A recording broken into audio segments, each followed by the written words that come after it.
Democratização do controle, as ideias por trás da regulação das redes. Embora o projeto de regulação das redes sociais ainda não tenha sido divulgado, é possível antecipar pelas ideias que o inspiraram. Por Christian de Rosa. 15 de março de 2023, atualizado em 16 de março de 2023. Em um evento recente na Fundação Getúlio Vargas, FGV, o Ministro da Justiça e Segurança Pública, Flávio Dino, falou sobre o projeto e sobre alguns pilares que devem nortear a tal regulação das redes sociais.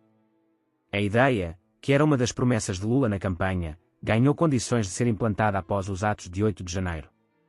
Em seu discurso, o ministro explicou que o projeto ainda será montado e levado a Lula antes de ser enviado para ser debatido no Congresso. Dino diz garantir que não será um projeto punitivo e que a ideia não é remover conteúdos. O que parece aliviar muita gente que fala em censura, porém, não deveria ser motivo de tranquilização. Isso porque, a julgar pelas ideias que vêm sendo historicamente construídas, não será preciso remover conteúdos porque eles não estarão presentes. É fato que o que hoje aparece na mídia com o nome de regulação das redes sociais é apenas um projeto, uma etapa, que dependerá do momento ou timing que o governo acredite estarmos vivendo, de um projeto bem mais amplo e que vem sendo discutido há bem mais tempo. O PT não é a direita, que inventa um projeto tirado diretamente de princípios conservadores ou democráticos sem, antes, passar por longa e tediosa discussão em ambientes que gozem de menos atenção pública, seja pela descrição das pessoas ou da própria linguagem adotada.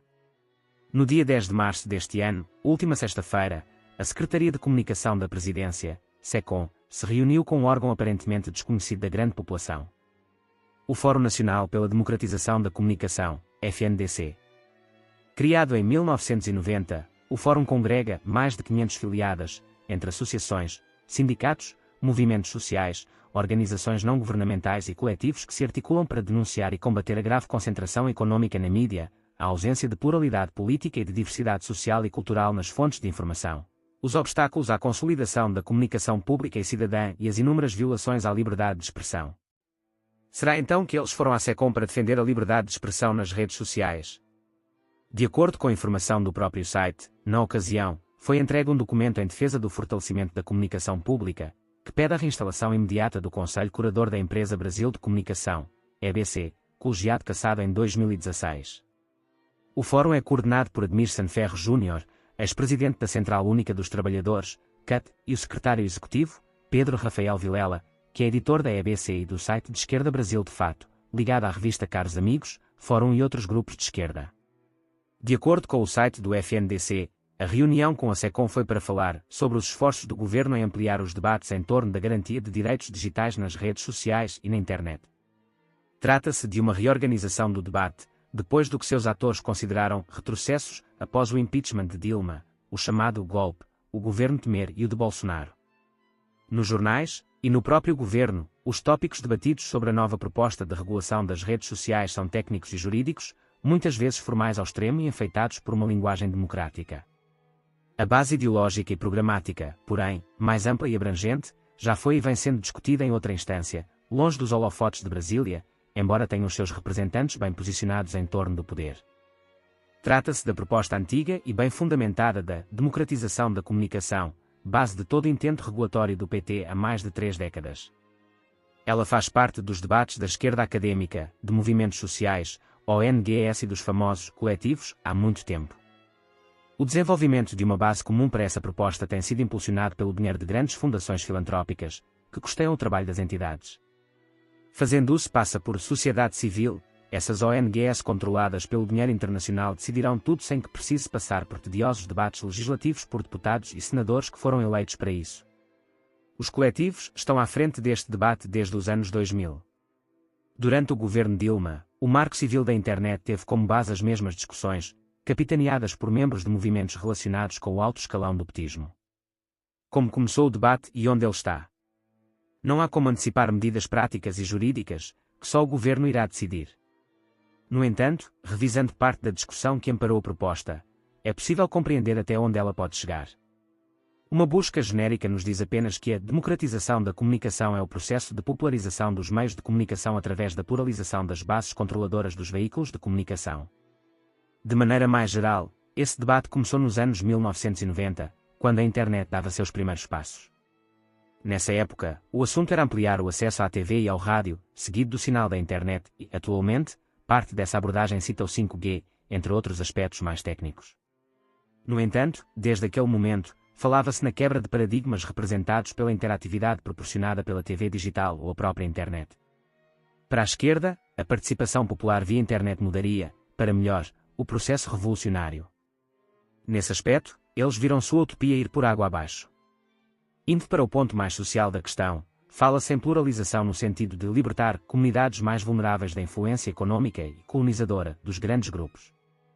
Em lugares como o Sudeste Asiático, África e América Latina, a democratização da comunicação se dá pelo investimento em iniciativas populares para que essas populações dependam menos dos grandes grupos.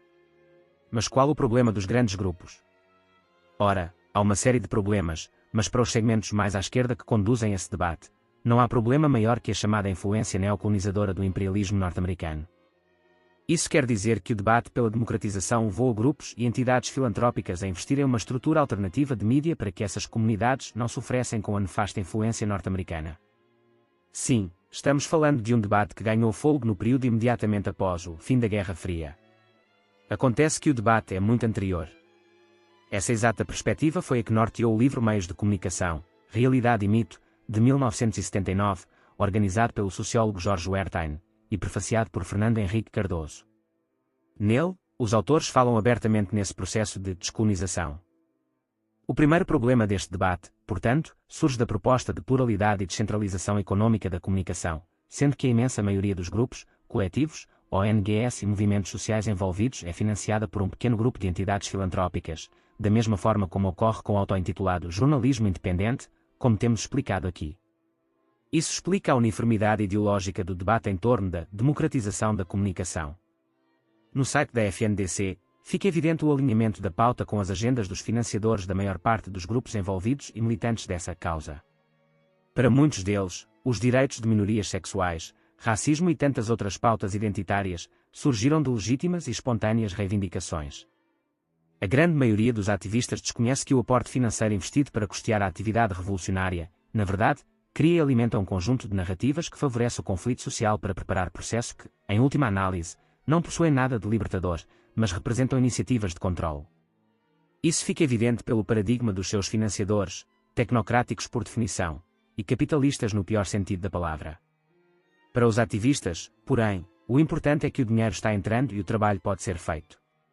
Vejamos o que diz o site da FNDC sobre si mesmo. A partir das propostas da primeira Conferência Nacional de Comunicação, CONFECON, uma conquista histórica do movimento, ocorrida em 2009, o FNDC lançou, em parceria com entidades do movimento social, a Plataforma para o Marco Regulatório das Comunicações, baseada nas mais de 600 proposições aprovadas no encontro. Vale lembrar que a CONFECON teve grande representatividade, com a participação de entidades da sociedade, do empresariado e do poder público. O Movimento Nacional de Democratização da Comunicação recebeu então o reforço de novos atores, como coletivos de comunicação, blogueiros e jornalistas independentes, e movimentos sociais que não o da comunicação, como o movimento sindical, das mulheres, movimento negro, movimento LGBT, entidades ligadas à juventude e dos trabalhadores do campo, dentre outros. Em 2016, quando a entidade completou 25 anos, lançou a campanha Calar Jamais, para denunciar violações à liberdade de expressão em curso no país. Atualmente, apoia a proposta de regulação e revisão do Marco Civil da Internet, provavelmente já ultrapassada em matéria de democratização. Nas redes sociais, o FNCD retuita posts sobre a esquerda, como o Fórum Social Mundial, de Porto Alegre, no qual pretende debater o fortalecimento da Empresa Brasileira de Comunicação, EBC, para espalhar rádios comunitárias por todo o país. Não é preciso dizer qual será a mensagem distribuída a essas rádios por meio do financiamento de coletivos na defesa das agendas dos seus patrões internacionais. Entre as campanhas nas redes sociais, esteve em pauta o movimento Anistia Não, pela punição de manifestantes que foram a Brasília em 8 de janeiro. Ao mesmo tempo, pedem a libertação de um jornalista preso pela Polícia Militar por estar participando de uma ação de ocupação do movimento Povo Sem Medo, em Curitiba, PR. O FNDC diz defender a democracia, mas considera golpe o impeachment de Dilma Rousseff, tese compartilhada por petistas que desacredita o funcionamento das instituições sem nenhuma cerimônia. Portanto, mesmo sem sabermos ao certo o que será proposto no projeto do governo Lula sobre a regulação das redes sociais, sabemos o que o embasa de longa data. A ideia, como admitiu o próprio Flávio Dino, não será a mera remoção de conteúdos. Ou, melhor dizendo, não se resumirá nisso, mas essa será a sua base de início, isto é, não precisar remover nada porque não haverá espaço para o questionamento da base comum de suas crenças e teses impulsionadas pelo dinheiro do grande capital.